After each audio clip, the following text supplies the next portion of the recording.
How can we think outside the box when we're supporting our language learners? That's the question we're going to tackle today. It's the question that kind of drove the creation of this webinar. As did this quote, creativity consists largely of rearranging what we know in order to find out what we do not know. Hence, to think creatively, we must be able to look afresh at what we normally take for granted. So this is a really key part of this workshop, that we're not thinking about creating everything from scratch.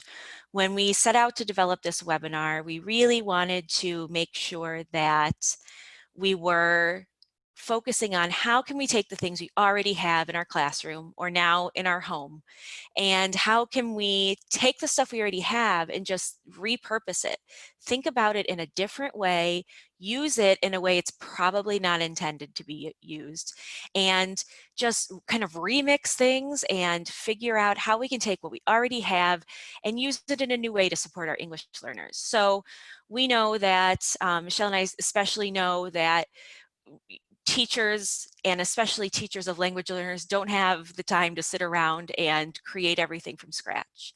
We have minutes at best during the day to try to figure out how to make things work. And so that's what we were really conscious of when we were developing this. How do we take things that we already have in our classroom, in our house, and look at it in a new way so that we can support our language learners?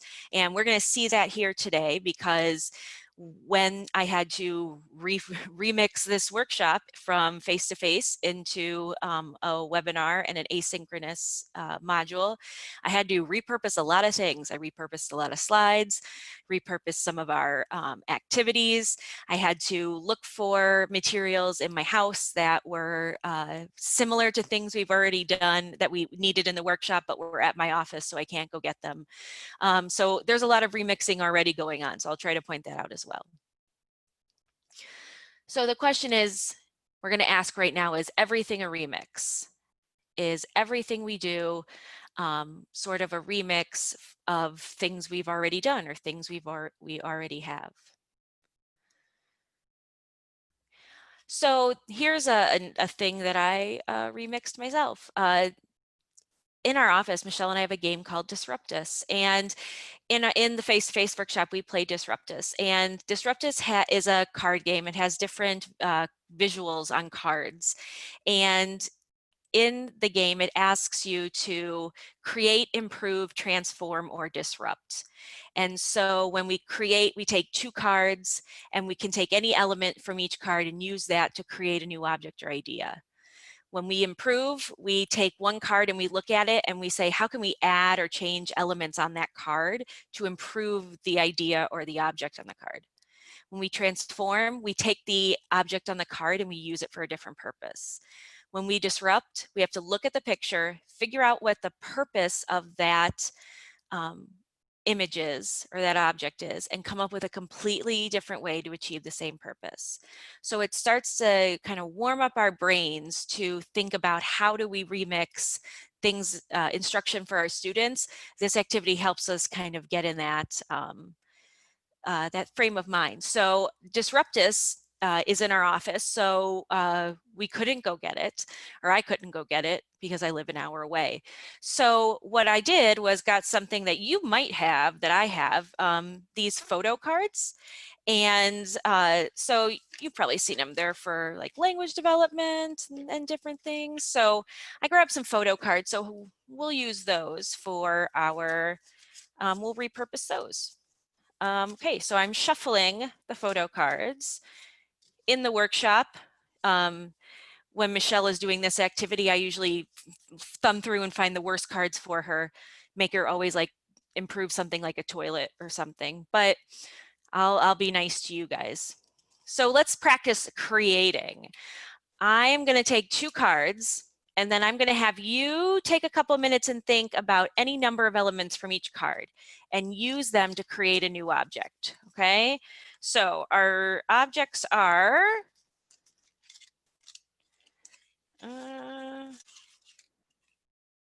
let's see, 2 of these are the same.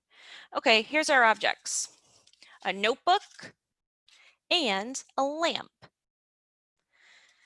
So take a notebook, a lamp. Take any number of elements from these two things and use them to create a new object. Notebook, lamp. Take some time. If you think of an object, write it in the chat box. Ooh, a lighted notebook. That would be incredibly helpful. All right, lighted notebook is taken. You can't use it again.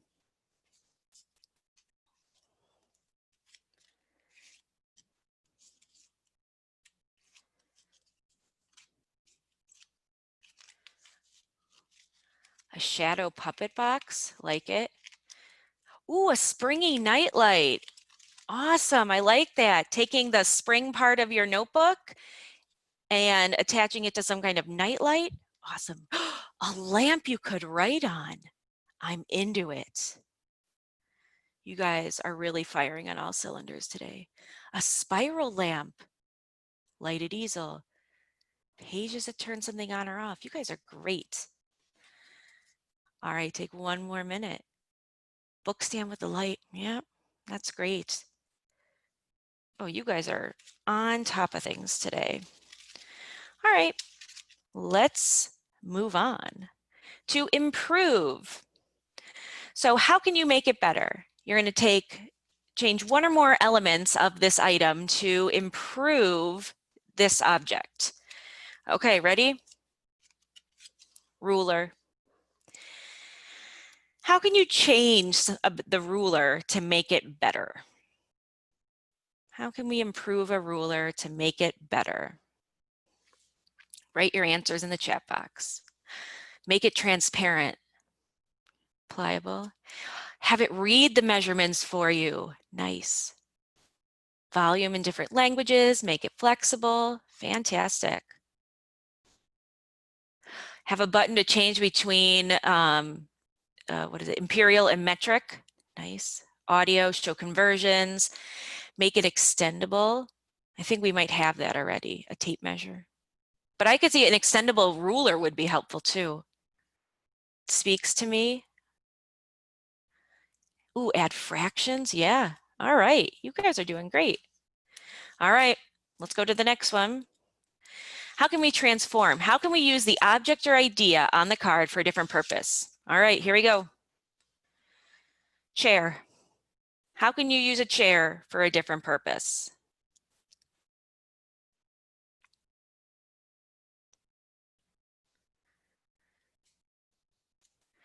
As a step stool, as a desk to make you taller? Okay, that's been taken. Find a new one. Ooh, to stretch.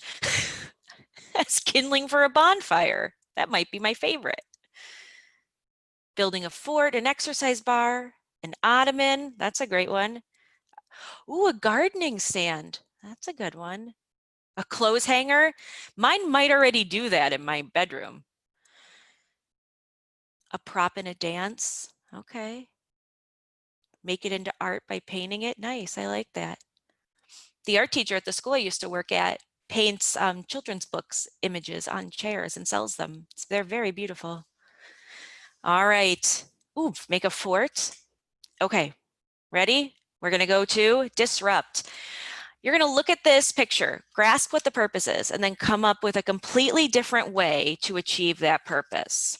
So I had one, but let's do this. Refrigerator. What's the purpose of the refrigerator? You need to come up with a different way to achieve that purpose. So the purpose of a refrigerator is to keep things cold. What's a different way to achieve that purpose? Cooler with ice. Ah, yeah, salts is a good one. Dry ice. Yeah, put things outside in the winter. Relocate. Yeah, some kind of North Pole situation. Antarctica. If we think about the refrigerator's purpose as preserving food, what could we do? We probably could just buy all canned goods, right? If the purpose is repurposing food. Yeah, dig a hole in a root cellar. Food saver bags or canning, yes. Use a dresser, perfect. Yeah, I was thinking dig a hole. When I go to Wisconsin, my grandparents used to have a farm in Wisconsin, and when we would go there, we'd visit the Amish farms because they sold candy. And when we would go and get the candy, they'd open the door in the like in the field next to the house and then grab the candy because it was cool. So it was the middle of summer and we thought it was the coolest thing that they were getting chocolate from out of the ground because it was cool in there. It was amazing to kids who've never seen that before. Okay, let's take a look. So, okay, so now that our brains are really like pliable and we're really ready to kind of disrupt how we use things for our English learners, let's take a look at the big question. How do all of these best practices across education fields fit together? You know, we know that every school, every district has what seems like a million different initiatives that we're all trying to remember and we're all trying to implement at the same time. So how can we start to put some of those pieces together so that we're not doing a million things, that we're doing and we're kind of remixing things so that we're doing one thing that addresses a lot of different issues or a lot of different perspectives. And that's what we're going to look at for the rest of this session. This is kind of the triangle that we're going to come back to a couple times today about what does remixing look like? What are our key tenets that we have to remember when we're remixing instruction for our English learners? And so those three kind of tent poles are going to be student assets, language development, and non-traditional instruction. And those are the things that are really going to guide us as we're looking at how to rework things and make them into something that works for us. Okay, so student assets. What kind of student assets are our students bringing to the classroom? Write it into the chat box.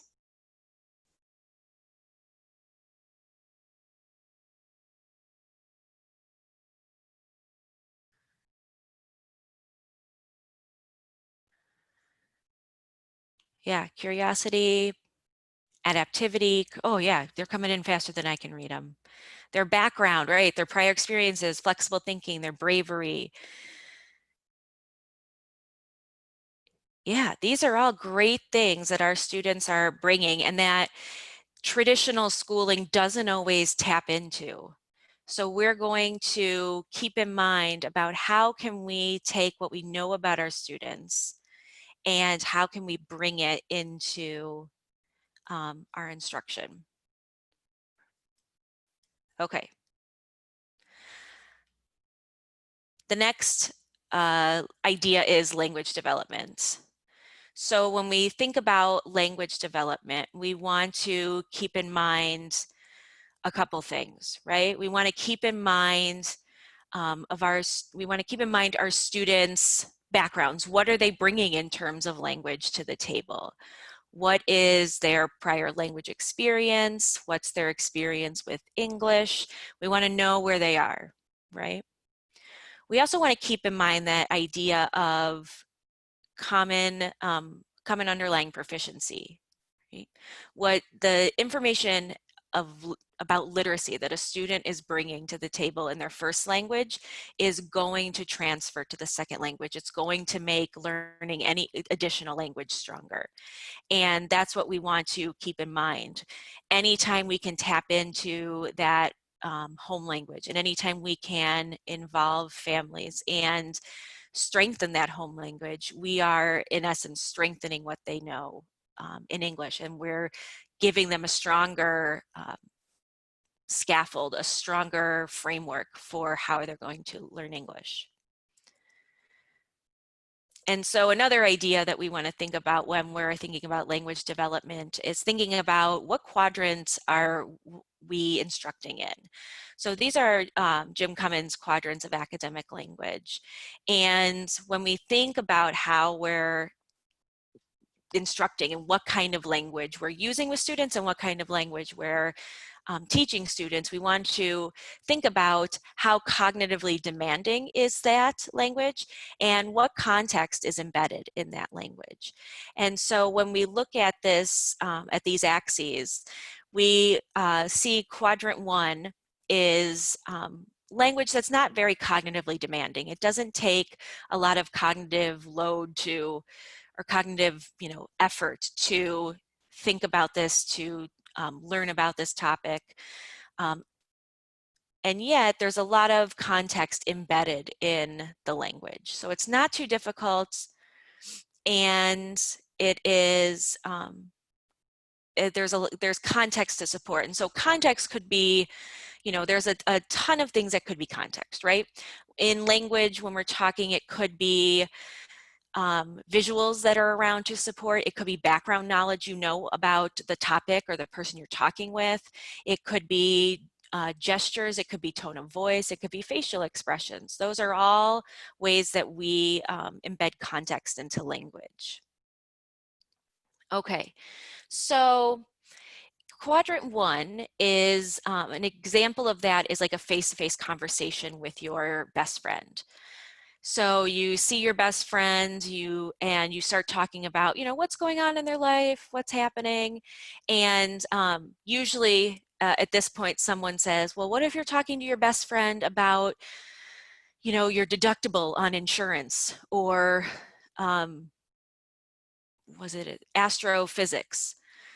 So I don't know about you, but I do not talk to my friends about like insurance deductibles and astrophysics.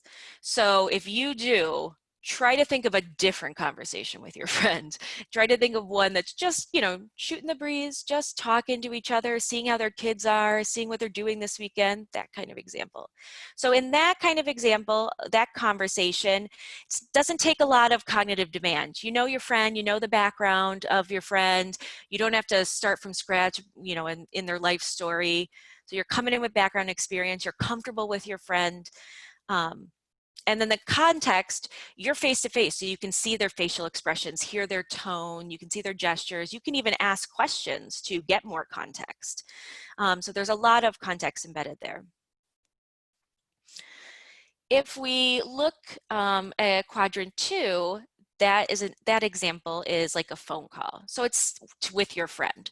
So it's still cognitively undemanding. You're still bringing a lot of background to the situation, you know the person, but the context is reduced. So you don't have facial expressions, or it's kind of hard to hear tone as well as in face-to-face. You don't have gestures, but you still can do some things. You still may be able to ask a question. So there's a little bit, the context is reduced. There's some context, but it's reduced. Okay. If we look at quadrant 3, this is where the cognitive demand starts to increase. But there's still context being embedded into the language. So an example of this is a science experiment demonstration. In a science experiment demo, the cognitive demand is high. Science concepts are difficult, they're complicated. So you have a lot of cognitive demand in using language relating to that. But there's context embedded. You are hearing the words of the steps of the science demo, but you're also seeing the steps happen right in front of you. You're with the teacher, so you could ask questions. The steps of the concept and step are broken into steps, so you can follow and understand one step and then go to the next step. So it's not all of the concept at once. And we can compare that to quadrant 4, which is like writing on a standardized test. It's cognitively demanding, but there's not a lot of context. We lose a lot of context because, number one, you didn't pick the topic. You likely, it's a topic on something you just learned about a couple minutes ago. 2, on a standardized test, we actively remove the context from you. We cover things on your desk, we cover posters, we don't answer questions. So the context is really reduced there. So when we think about those 4 quadrants, we want to think, what quadrant do we want our out-of-the-box instruction to fit into? Put your answer in the chat box.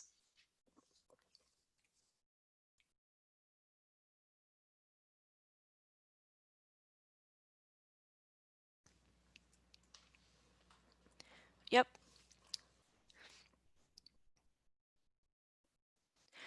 Yeah, ideally we want to have our instruction in quadrant 3. We want the language to be cognitively demanding, but we want to embed context and help our students to understand and to give them the full picture there. Are they going to have to use language from all the other quadrants? Yes, of course. But when we're instructing, quadrant 3 is really the ideal. It's for the ideal for English learners. And so that's where all of the out-of-the-box strategies happen right now. They're happening in quadrant 3. Okay. So the third kind of tent pole in our out-of-the-box instruction, we have student assets, we have language development, and we have non-traditional instruction.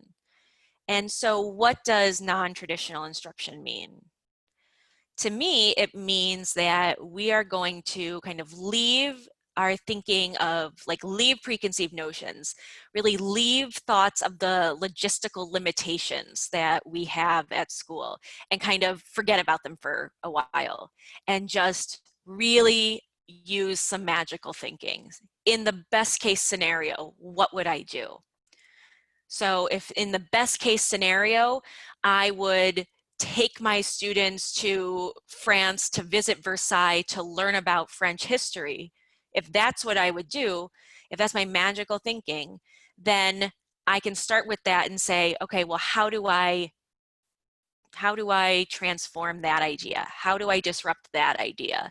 And use what I have at my disposal to make the essence of that happen. So we really have to start to think creatively, to think magically, and then start there. When we start with, oh, well, I can't do that because the time's too short, or I can't do that because my internet is horrible, or I can't do that because they won't stop talking, or I can't do that. When we start with the can'ts, we're never going to be able to think out of the box. We really need to start with that magical, creative, like, what would the best case scenario be? And then work from there. Okay, so let's move on. Okay, so here, oh, those are our 3 kind of tent poles that are guiding our instruction. Are there any questions at this time that you would like to ask? Feel free to unmute yourself and ask, or write them in the chat box. I'll wait a few minutes. I'm just gonna look.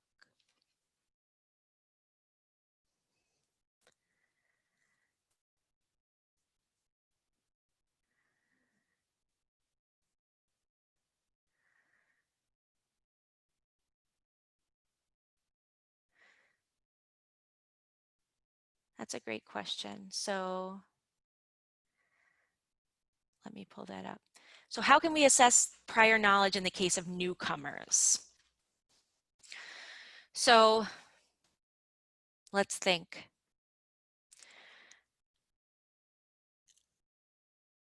I'm trying to think what I have, like, stories. Yeah, Michelle says survey, provide native language texts and watch them read. So when we talk about assessing prior knowledge in the case of newcomers, yes, we have the screener. That tells us essentially what they can't do, right? Because it's an English screener. We can, right, no, I understand. So we can survey the families. If we have someone who speaks that language, we can have them help to survey the family. In terms of, like, if it's a language that's that's not, that you don't have a staff member who speaks, or that's more low incidence. In my old district, we used to like partner with a church that had people who spoke many different languages, and they would kind of put us in touch with someone who could work like that. In my case, what I used to do is I had an iPad for work, and on my iPad, I had made a collage on Pic Collage of things that I loved. So I put a picture of me, and I put like a heart, and then I put different things like books for school, the Blackhawks, different things all around. And when I would have students come in, I'd sit down next to them and I'd show them my collage, and then I would kind of show how I added pictures into my collage. And then I would give them the iPad with a blank collage, and then they would start to look for pictures or add pictures. And I kind of helped them along, but most of the time they were better at it than me. And excuse me, and they were able to make a collage of things they liked. And once I knew things they liked, then I could try to find like reading in there. I could try to find more picture books in that topic. I knew what to kind of talk to them about, or, you know, try to ask them about. I think Michelle brought up, give them a native language text and watch them read. I used to do that if I had the native language text. If I didn't, I used to give them like crayons and, or, you know, pencil and paper, and I used to have them write. So the reason is, there's a couple of reasons. So in the reading and the writing, I may not be able to read what they're writing. I may not be able to read the native language text, but what I can do is see their literacy skills. I can see, do they know how to hold the pencil? Do they know how to turn the pages in a book? Do they know to go left to right or right to left, depending on their language? When they write, do they struggle to write? Is it hard for them? Or do they fluently write paragraphs upon paragraphs? That gives me an idea of the background of my students that are coming in. The other thing I used to do is just watch, just, you know, the first couple days, pop in. If I wasn't, since I did pull out most of my life, I would pop in, or I would give teachers things to look for and ask, like, hey, if you see them do this, just put a little tick mark so I know kind of what's going on and what they're doing. The other strategies we're going to look at, I think, will help.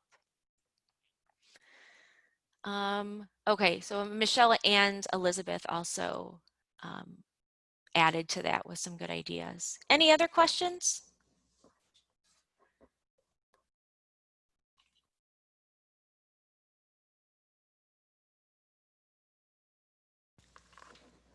Okay.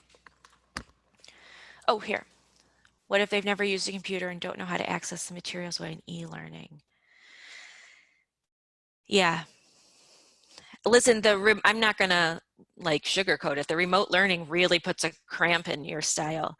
I think Michelle's right, phone, FaceTime. If you Google like read alouds in a certain language, or you can find stuff on YouTube. So that might be a way, if the student can access, like if you can use FaceTime with them and show them a video of reading a native language book, and just see if they can do it. Yeah, I think really with any newcomers, especially now, it's going to be, how can you do things visually? Okay. So, yeah, read alouds on YouTube, also use Edpuzzle.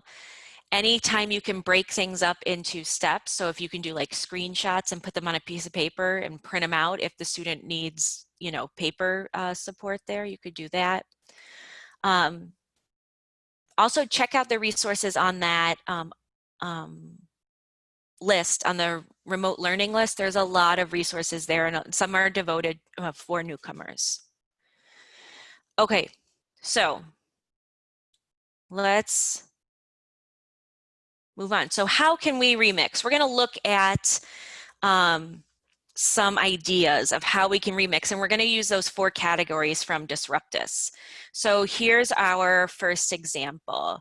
We're going to create, and this is one of Michelle's examples, so I'm going to call out to Michelle if she wants to explain it, so I don't ruin it. Otherwise, I'll explain it.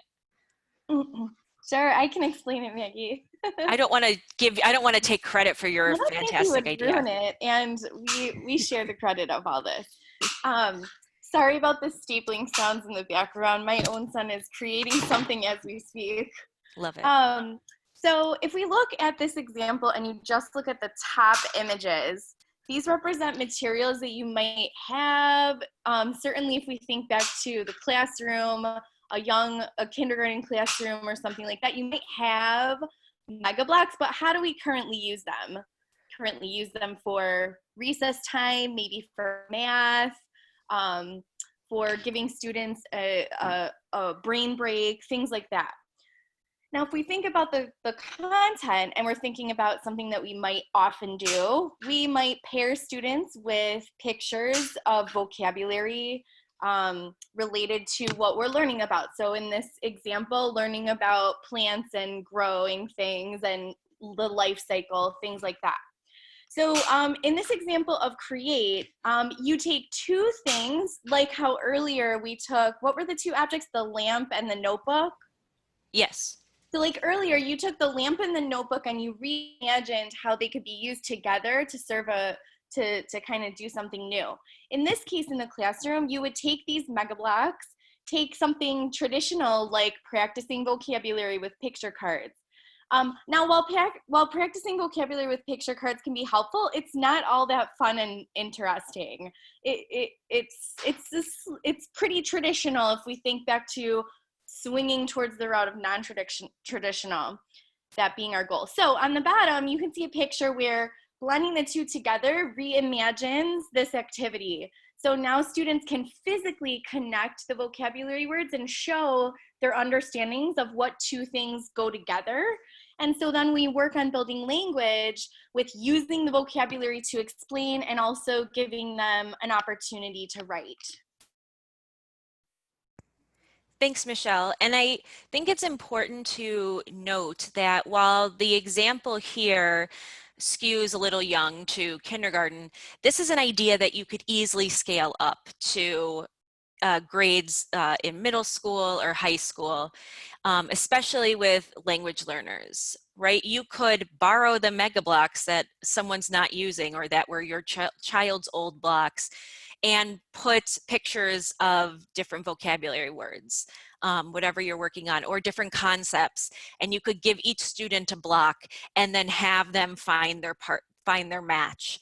And then once they find their match and put those together, then together those partners have to work to explain why they go together. So I can associate blank with blank, or we can associate blank with blank by because this.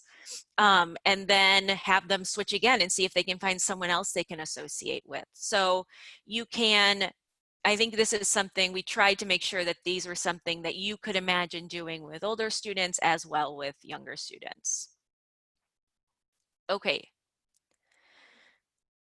So let's look at our next idea, and this is how can we improve? So remember we improved, I think it was, did we improve the ruler, I think? Yeah. So how can we take something and improve a part about it and make it work? So this was an example of things that I had done with students and kind of how I rethought things. And so, you know, usually when we read to students, we kind of do it like this, right? There's a teacher and they're reading to the class is following along. One book I read to my students, and this was in like small 20 to 30-minute groups, but I always read to like first and second graders Chrysanthemum. And we would talk about the theme of Chrysanthemum, which is identity and being proud of your name. And we talk about what happened in Chrysanthemum. We might do a graphic organizer like this, where we talked about what happened in the beginning, middle, and end. Then next we would read the name jar. And in the name jar, it has a very similar theme about identity in your name and being proud of yourself. So we would read the name jar and we would again, talk about what happened at the beginning, middle, and end, what would the character feel.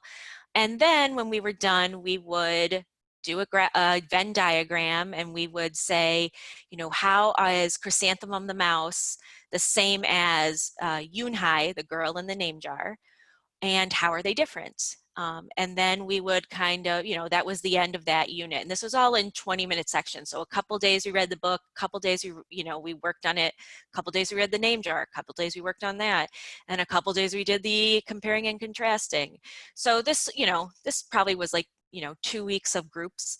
And so that was kind of how it was done before. And when I went back to improve it, what I, part of these like improvements I did with the students, part of them I thought about after because I didn't have all the tools at the time.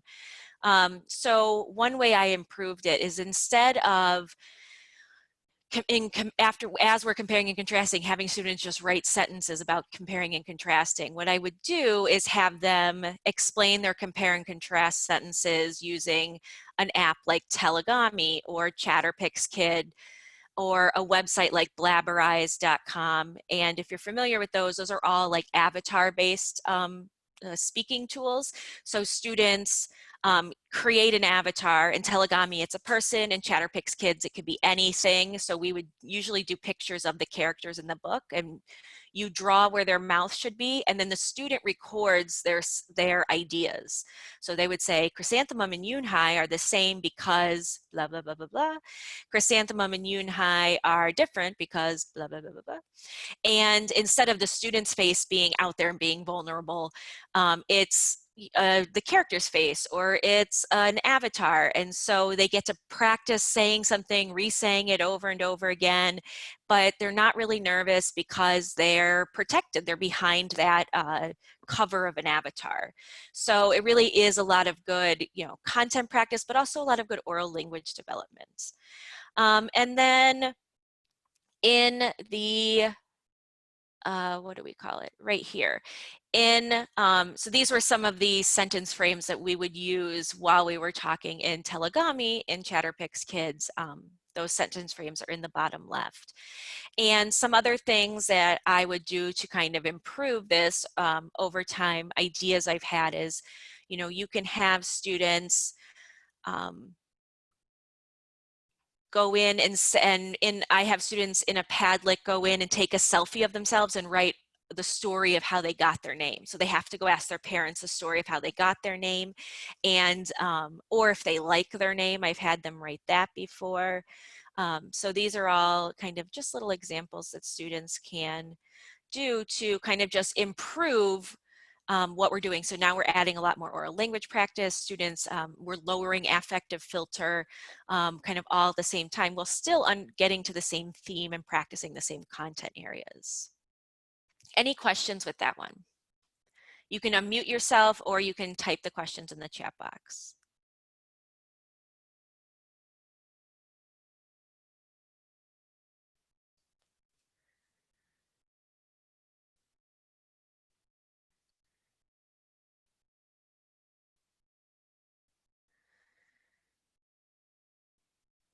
And I actually, I think I'm trying to,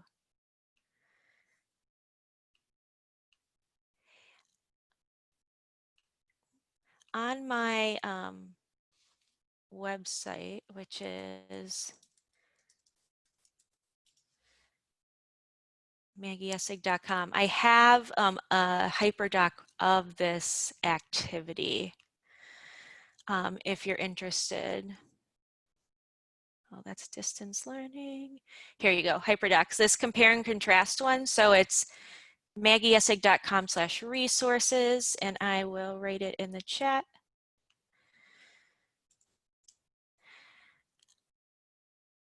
Oh, hold on. I don't know if I gave that to everyone. There you go. This is a hyperdoc that goes to, I think it might, there you go.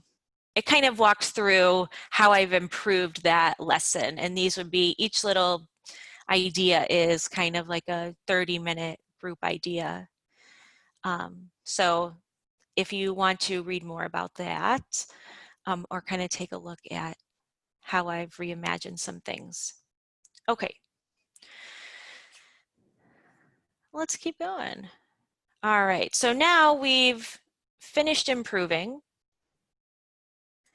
and we are going to transform.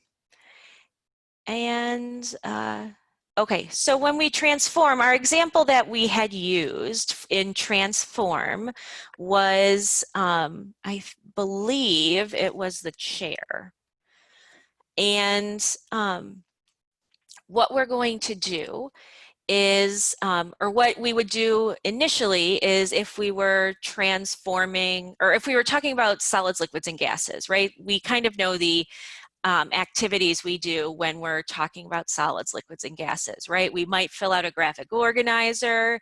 If I taught you solids and liquids and gases, you likely played with Cheerios as molecules and glued them onto something for a visual. And this is a way that we can kind of transform that idea. So take the essence of that idea and really kind of work from that. So in how we transformed it here, using our triangulation, so using student assets, using language development as a guide, and using non-traditional instruction as a guide, we walk through it as we can change it to a Google Doc where students are adding information as they're learning, right? They're adding definitions, images, listing examples of things as they're learning, and they can do that collaboratively even if they're not in the same period, which is ideal if you're teaching English learners because rarely do you have them all in the same period. They're likely spread across classrooms, and you're trying to find a way where they can collaborate together, and this could be one way. And then another idea is thinking of a hyperdoc, like I just kind of highlighted with the compare and contrast one, but having kind of a self-paced lesson that students can go through that gives them the linguistic support they need. So they can watch a video, they can watch it 200, 300, 100 times if they wanted to. Giving them opportunities to think about it and talk through different tools that you might have available. And then giving them opportunities to create. And on the bottom right, the opportunities to create are like create a interactive poster, or I think it's very small. Oh, it's they have to move molecules around in a Google drawing. So these are options for kind of transforming, taking that normal way we teach solids, liquids, and gases, states of matter, and um, transforming it to be something that's more collaborative, something that has more linguistic support, more context embedded in the situation. And that is more adaptive for our students, and the fact that they can go at their own pace, they can rewatch videos, they can have support in all 4 domains of language. Okay, any questions on that one?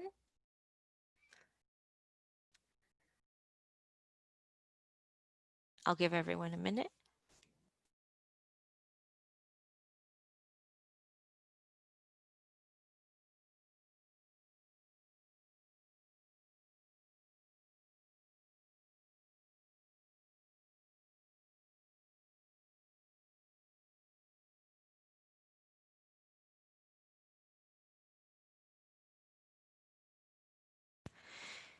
If you have any questions that come up later, let me know. And now we're going to look at an example of disrupt. And so normally disrupting has kind of a negative connotation, right? If a student's disrupting something, you want no part of that. But here we're talking about productive, creative disruption. You know, we as teachers definitely get into and actually the whole education system as a whole gets into the kind of the flow of, well, we've done it this way, this is how things are done, and we kind of start to do things as they've always been done because we don't have the time to, you know, start from scratch and rework everything. But sometimes when things aren't working, or when we know they can be better, we need to disrupt things, and that's when we can't really take 2 things and put them together to make them work better together. We can't take one aspect of something and make it and rethink it to make it work better. Sometimes you really just need to disrupt the whole process, right? You need to be the Uber, the Netflix. If those guys didn't if Uber or Netflix didn't disrupt, we'd still be, you know, taking our bikes or asking for a ride to the Blockbuster. And so sometimes disruption is a good thing. Sometimes it makes us look at the world differently and look at a situation differently. And that's sometimes what we need to do with our English learners. We need to say, you know, I've got to really change things, and I've got to kind of like blow up the situation and figure out something on my own. So here's an example of comparing and contrasting, or here's an example of disruption. So using our triangulation, student assets, language instruction, and non-traditional methods. And so this is one of Michelle's examples too, and I like it. So in normal compare and contrast, what do? We read two different paragraphs, and then we fill out a Venn diagram about them, right? Um, Michelle and I aren't huge fans of Venn diagrams because a lot of times students use them wrong. They don't write corresponding things, you know, in the same line. So here it's rebounding problems and basketball worries. So, yoink, sorry, I got a little excited there. So we can say like this paragraph was about Jalen and this paragraph is about Autumn. But sometimes kids will write something like, you know, if they're reading about bats and lizards, they'll say something like, you know, bats have wings and lizards are green. And that's not how a Venn diagram is supposed to look. It should say like bats have wings and lizards have legs, because it should be talking about how both of them walk. But you know, sometimes Venn diagrams are just the worst. So how can we disrupt that, right? How can we say, you know what, like when I was a teacher, like I brought hula hoops in and we had, you know, index cards and we were, you know, putting things around, and it still didn't help them. They still didn't get that idea. I still got weird things like Katie has a bracelet and, you know, Maggie likes dogs, and you're like, oh God. So it's, sometimes you just need to disrupt it. So how can we disrupt it? How can we say like, you know what, I need to blow up the situation. I need to start from scratch. So Michelle's idea, Michelle had the idea to bring, how are we tapping into student assets? What are we having them bring in from home to understand this, and to make it use something that they're already familiar with, or that's already part of their life, to help them compare and contrast.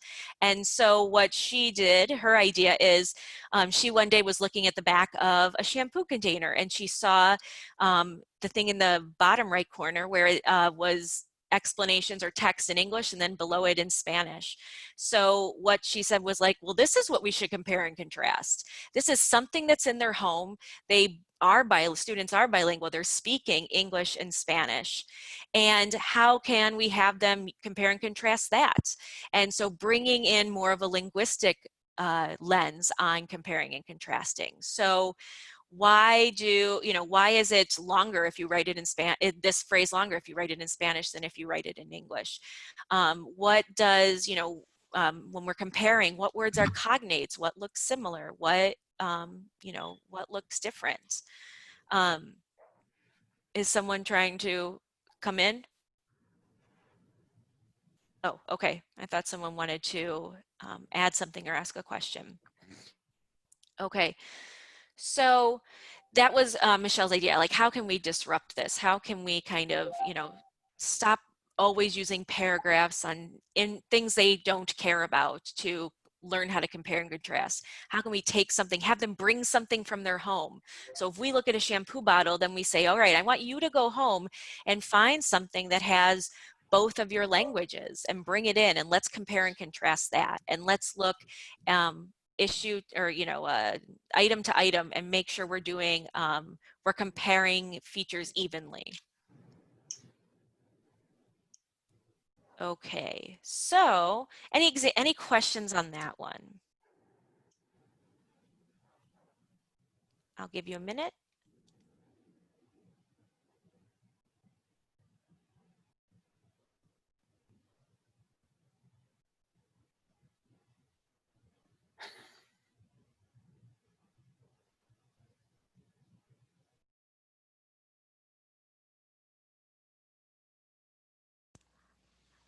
Sarah posted a link about comparing features. Thanks, Sarah.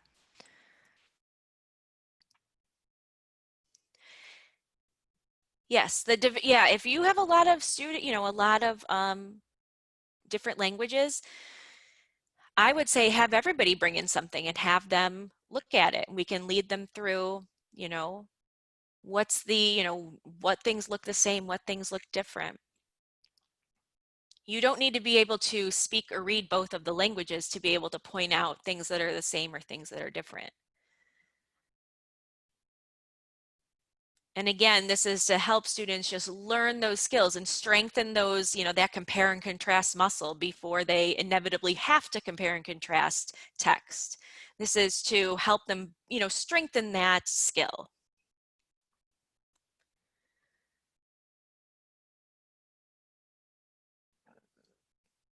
Yeah, you could definitely,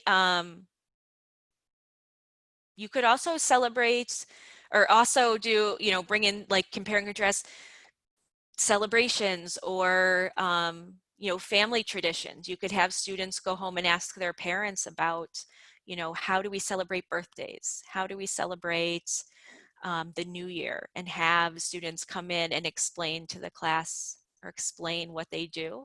And you can compare and contrast that. Okay, I'm gonna move on. Any questions about what we've done so far?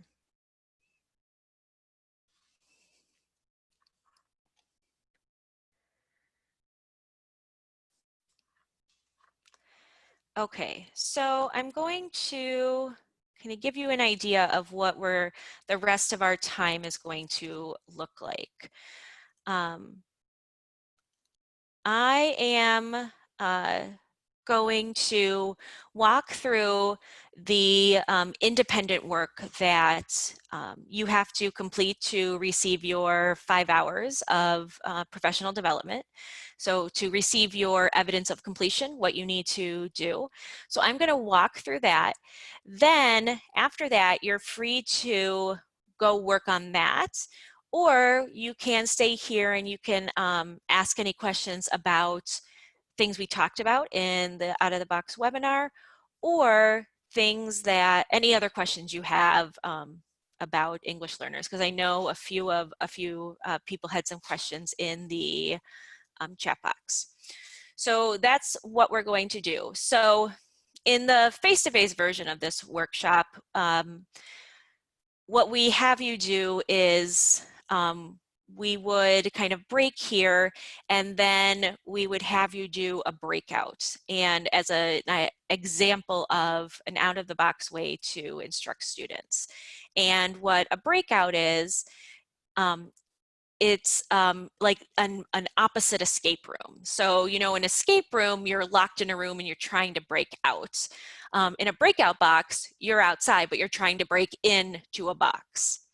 And so Michelle and I lug 3 big toolboxes with I think 6 locks on each one, and you have to do all these clues and unlock the locks, and the teams are competing against each other. And the goal is to show you how you can use activities like this, like a breakout, to instruct students, and how do you use these activities to highlight student assets. So in our breakout, it has clues that are only in Spanish. And so you need someone on your team who speaks Spanish to be able to solve it. If you don't, you can't solve the question. So it really elevates the home language of students. And our example is Spanish, but we can you can bring in any kind of language depending on the kind of breakout you use.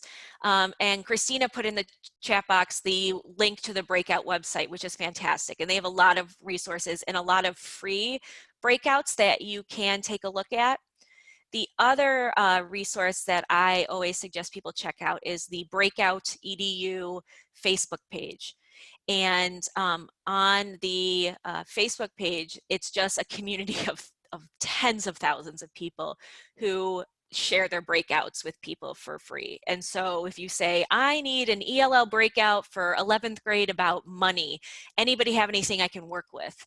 Someone will send you something, or someone will say, oh, here's mine. You might have to change it, or you might have to do some things, but they'll help. And so in the face-to-face version, Michelle and I bring physical breakouts. For this version, I, again, had to transform. I had to take something I already had, and I had to really think about it differently. So that is my long introduction to what you're going to be doing after the webinar. So what you're going to be doing after the webinar is a digital breakout that I created. And I will make this a little bit bigger. In the, here we go. In the digital breakout, it's called Life as an EL Teacher because that is my experience and I can write to that. And so what I've done is I've created a scenario where it's your plan period and you only have a short time to complete all of these piles on your desk and get to the restroom. But the bathroom key to the restroom is under the pile of stuff you have to do. So you've got to do all these 6 things. And each time you do a thing, you get a link to a chunk of strategies. So how this ties in is that the second half of our face-to-face workshop, the face-to-face version of this workshop is taking about an hour and a half to 2 hours to go through 6 different categories of out-of-the-box strategies and read them, break them down, and really critically think about how you could use them or how you could alter them and use them with your students. So we can't do that because we can't meet in person to have you go around and look at these strategies. So I took the breakouts and I took the strategy gallery like view and I put them together. So that was my create. If we look at our Disruptus, you know, I took, instead of taking lamp and notebook, I took breakout and strategy walk and I put them together and I created this. So as you go through the breakout, you have to answer these locks.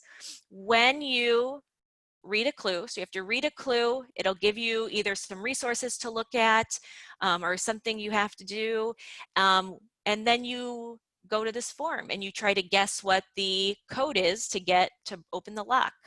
You know, if you write something, you have to make sure you write all in caps, but if you write, like if your answer, you're like, well, the answer is probably her name because she seems like that kind of lady. You can submit it. Nope, try again. Oh, and then this should be the keyword is in section 5, but then so check section 5 of whatever I asked you to look at. When you get it right, it will give you a message that looks like this. Success. Here, let me make it bigger for you. Oh man, the typos on me.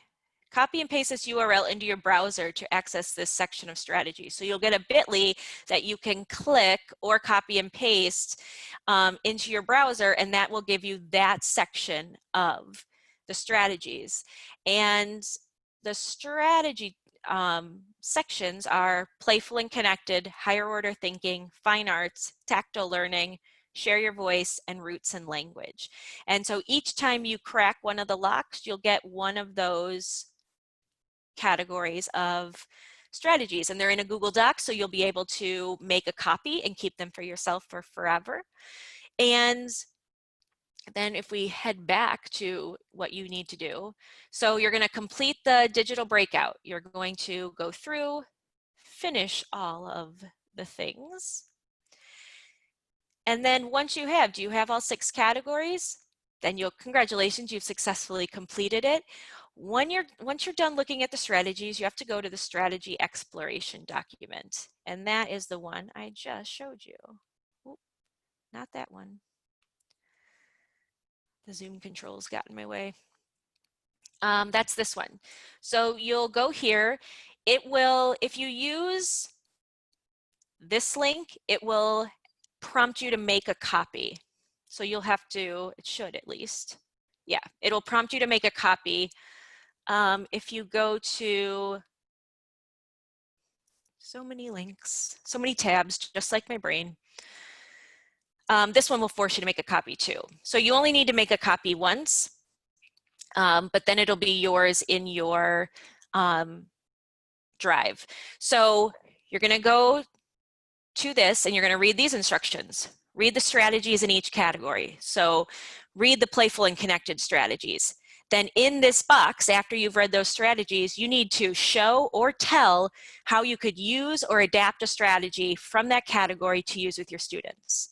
So you can use words, phrases, sentences, images you find. You can use, you can insert a Google drawing.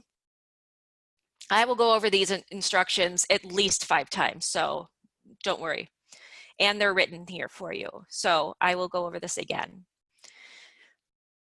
So you can use words, phrases, images, Google drawings to share your idea. So just show me or tell me how you could use this strategy with your students, or one of the strategies with your students, or how you could just change it a little bit and use it with your students. Or did it spark something in your brain and now you have a totally different idea, a totally brand new idea? That's cool too, write that in there. Once you've done that for all 6 sections, type your name and then go to the I'm finished file. You're going to type your name, your email address, not what tools. I have to fix that. I might have copied something incorrectly. What you're going to do is put your first name, your last name, your email address, and then you're going to give me the link to this. So I will fix that in a second, but I'll show you. You'll have to go to what you can do. Make sure it's anyone with the link, and you can select Can View. Make sure you copy your link and then put it in the where it says add your link. I have to fix this. Okay. And then submit and you'll be done. Let me go back and I'll walk through it again. Okay. I'll give you all a second to kind of catch up, and a second for me to reset all of this.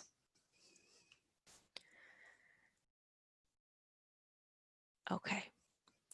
So these are the steps that you have to do. If you have any questions at all after you're done, you can always email me. That's fine. I will answer any email. You could tweet me, also fine. So these are what you have to do. Number 1, complete the digital breakout, Life of an EL Teacher. As you go through and complete that, you will be gathering all 6 sections of the strategies. Okay. Once you've collected all 6 sections of the strategies, then you can complete the exploration station page.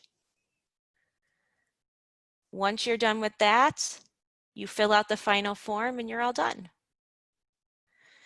I have not told you when they need to be done, so don't worry.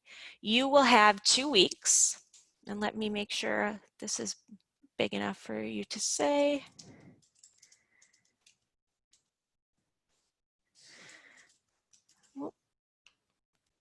There we go. Okay, here. Okay, there we go. So it'll be due, let me just double check that date. It will be due 2 weeks, and I usually give 2 weeks and then 1 day. So it'll be due the 21st of May. If you are working on this and something comes up, something with school or something with health or something with everything, let me know. and we will work out something for an extension. I will go back and make sure everyone has the links. Don't worry about it. Okay, so let's start from those beginning links. Okay, I will put them in the chat box. Here they are. You will always have access to this slide deck, and you will always have access to the collaborative notes, which have those also. And in the collaborative notes now are links to when we're done with the webinar, you can sign out. And then when you're finished with the module, you can click here. But all of your links are here. If you put questions in here, I will go in and answer them later. Oh, thanks, Michelle, for typing those. I think I might have sent them privately. There is not a different option. This is the option we can do, but I am more than happy to get on a phone call and work it out with anyone. Okay, I'm going to go through it again. If you think you understand it, you can go for it and start working on it. What I'm going to do from here, I will check, is this, actually, I will maybe ask my partner, Michelle, to check the forms because I might have made a mistake. Excuse me. If the forms are incorrect, I will change them in a second once I am done. Okay, so here is the steps. You're going to complete the digital breakout. I will go through that. After you've opened all the locks and have all the strategies, you're going to complete the reflection sheet. Then you're going to head to the final form and let me know you're finished. I am sharing the recording with you. Once it's ready, it usually takes a little bit to get ready, but once it's ready, I will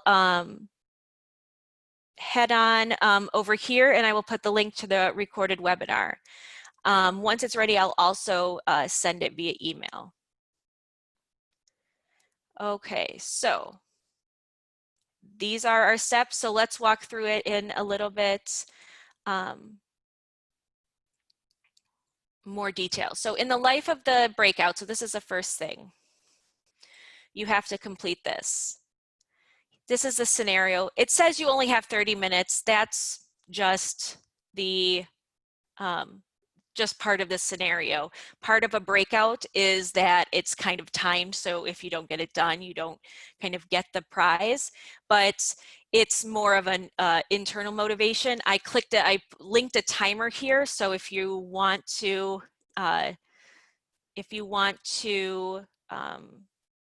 yourself, you may. You don't have to though. So you're going to go through each one of these locks, and then you're going to enter your answer on each form. Once you enter the correct code, it will let you submit it, and it will give you the link to that section of strategies. Once you've gone through and finished all 6 of the locks and gotten all 6 of the strategy categories, then you're done. And then you're going to head on over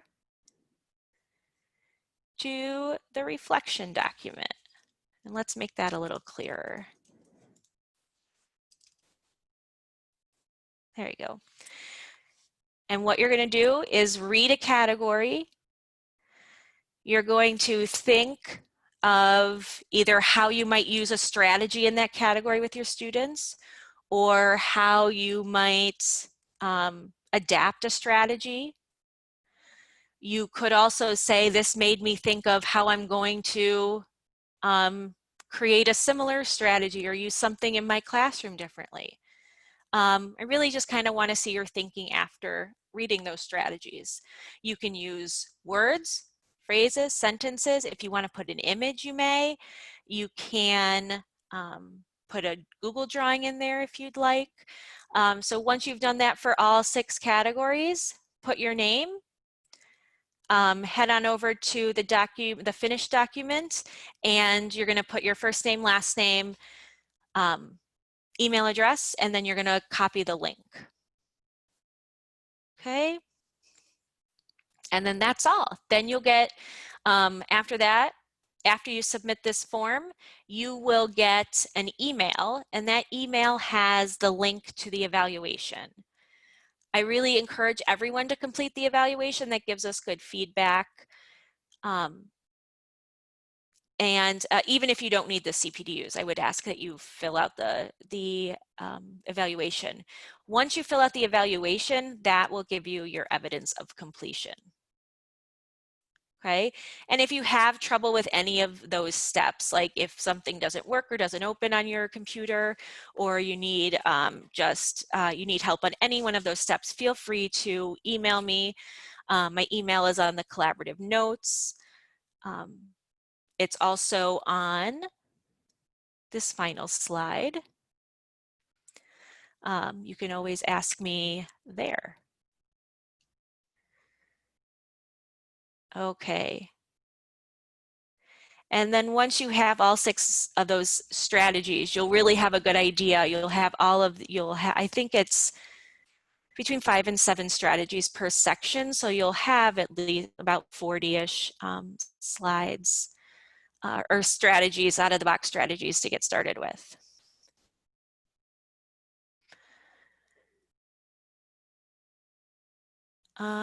Okay, so any questions?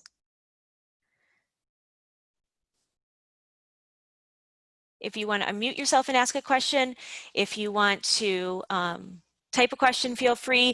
If you if you think you're good and finished, you can sign off and start to work on your on this individual module. Oh, thanks, Michelle, for getting that link out there.